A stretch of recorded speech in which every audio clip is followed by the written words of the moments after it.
In our previous video, we have discussed molecular orbital diagram for sigma system. Now we will see the molecular orbital theory for pi electron system. Now first, as an example, we will discuss about 2 pi electron system. The simple example of 2 pi electron system is ethane. Structure of ethane is CH2 double bond CH2. In this, one bond will be a sigma bond, the other one will be a pi bond. This simple structure have written again in this form, have written CH2 here, again this CH2 here. These both are bonded by sigma bond, and here have written a p orbitals. These p orbitals are overlapped sidewise. Overlapping of these p orbital will give rise to the pi bonds. So here I have represent this p orbital in this way. Here it can be represented by one shaded and one unshaded. The shaded can also be represented with a positive charge, here negative, or you can keep a shaded or unshaded. Now how many p orbitals are there? There are 2 p orbitals in this system. So it's getting to 2 p orbitals. They are nothing but atomic orbitals. 2 p orbitals will undergo linear combination of atomic orbitals, give rise to 2 molecular orbitals. 2 molecular orbitals that can be written in this way. Now here I am taking a 2 p orbitals. 2 p orbitals, one they can glow when they can form an orbital by keeping both shaded towards same side. Shaded part towards same side can give rise to one of the molecular orbital. In other case, what I have done is the shaded parts have kept at opposite side, giving to another molecular orbital. When you see the shaded parts, it is known as pi and called as a bonding molecular orbital. Here shaded part at opposite side, if you see, this will depict the nature of wave. If you think this is a positive crest, here you are getting again positive. Now when you touch these both, it is touching to this center, which indicates one node.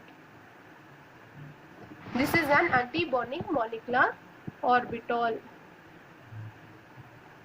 Here 2 p orbitals can undergoing overlap on each other. They can be combined each other and form bonding and anti-bonding. When they are overlapped by additive form, give rise to bonding molecular orbital. If they are overlapped in opposite side, here shaded both sides, here shaded and shaded opposite side, results in the one node, which indicates anti-bonding molecular orbital. This can be designated as pi and pi star. Here I have represented the same in this way. In first I have written pi and pi star. In pi I have written the both shaded lobe towards one side. Where how many nodes are there here? 0. And in pi star, if you see, you will have here one shaded and this shaded. They are at opposite side. Now you can see in the line diagram, if we draw, I am joining both shaded parts. It is not touching this line, so number of nodes are 0. If I join both shaded parts, it is touching this line at once. So here number of nodes are 1. More the number of nodes, more the energy will be taking place. So always energy is right proportional to the number of nodes. In pi, number of nodes are 0. In pi star, number of nodes are 1. Later, here pi and pi star. Next one is ground state. 2 possibilities of molecular orbitals are pi and pi star. This pi comes under bonding molecular orbital. Pi star comes under anti-bonding molecular orbital.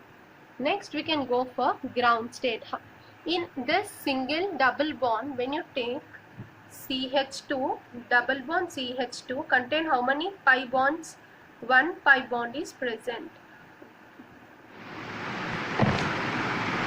How many pi bonds? 1 pi bond is present. 1 pi bond contains 2 pi electrons.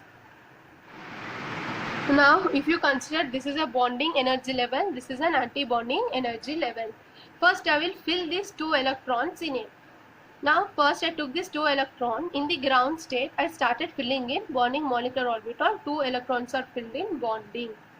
Later when I subject to light, what will happen is one of the electron from bonding will be excited to higher energy level. So From here, one of the electron is going to higher energy level. This is in excited state. In ground state, how we have to fill? First, you have to write the energy levels. Later, how many electrons are there? 2 electrons. Just start filling the electrons in the energy level. I have filled 2 electrons in ground state. After filling, I am subjecting it to light. Then one of the electron will jump to higher energy level. Once it is jumping, it will go here. Here you will have single. Here you are single. This is known as the excited state. Now, we have to designate these energy levels by the terms known as HOMO and LUMO. What HOMO indicates? HOMO indicates highest occupied molecular orbital. What LUMO indicates? Lowest unoccupied molecular orbital. Now if we go for ground state, how many are occupied? Only one is occupied, so you can designate it as HOMO. And how many are unoccupied? Only one is unoccupied, so I am designating it as LUMO. When you come to excited state, how many are occupied orbitals? These two are occupied by single electron. Now what HOMO indicates? HOMO indicates the highest occupied. So out of these both, which is having highest energy, pi star will have highest energy. So this is known as HOMO, highest occupied molecular orbital. Out of 2 occupied, this is having highest energy, so you will designate it as HOMO. And there is no unoccupied one in this, no LUMO is there. Next we have to go for symmetry elements. Symmetry elements are of 2 types. One is sigma symmetry, second one is C2 symmetry. If we come to sigma symmetry, you draw a sigma. You have to see the molecular orbital and draw a plane. If there are a mirror image of each other, here you have a plane, this shaded will reflect to a shaded part only, so sigma will be present. Now again you draw a plane and check. Here shaded is reflecting unshaded part, here you won't have sigma symmetry, so pi will have symmetry, pi star will be anti-symmetry. Now next if you go to C2, if you do, when you keep an axis here, pass an axis C2, and if you rotate, these both shaded will come towards downside. When you take this molecule and rotate, these both shaded come towards the downside, hence this will become asymmetric. See, I am explaining with example. Here I have written 2 pens. Now you take in this shaded part is this cap, this shaded is this cap. If these are 2 orbitals, and if I pass an axis in this way and if I rotate it, these 2 shaded are going downwards. Previously they were up, they were going downwards. So here C2 is absent. It is not equivalent image to the first one. If we go to pi star, in pi star how did you have? You have here shaded and down part is shaded. Again I am representing, see, in this one shaded part is up, here shaded down. When I pass an axis through this way and if I rotate these both, you are getting again an equivalent structure. Again you are getting shaded, again unshaded down. So here C2 will be present. So C2 is absent in pi, it will be present in pi star. So C2 is symmetry in pi, symmetry in pi star. Now next, you can remember a small point here. For symmetry elements, for mirror symmetry, you have to have shaded lobes same side. For mirror symmetry, you should have shaded lobe same side, and for C2 you should have shaded lobe opposite side. This point you remember. For mirror symmetry, shaded lobe same side. See here shaded lobes are towards same side. So here you will have mirror symmetry. And if you go for C2, shaded lobe and shaded both are opposite sides, here you will have C2. This point you have to remember for identifying the symmetry elements in molecular orbital.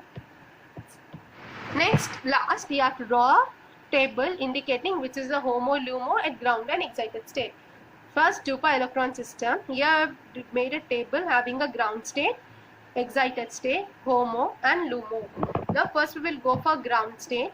In ground state, HOMO is pi, LUMO is pi star. In the same way, if you go for excited state, HOMO in excited state is pi star, that I have written here. HOMO of excited state is pi star, that I have written here. There is no LUMO for excited state. In this way, you have to write the molecular orbital diagram for 2pi electron system.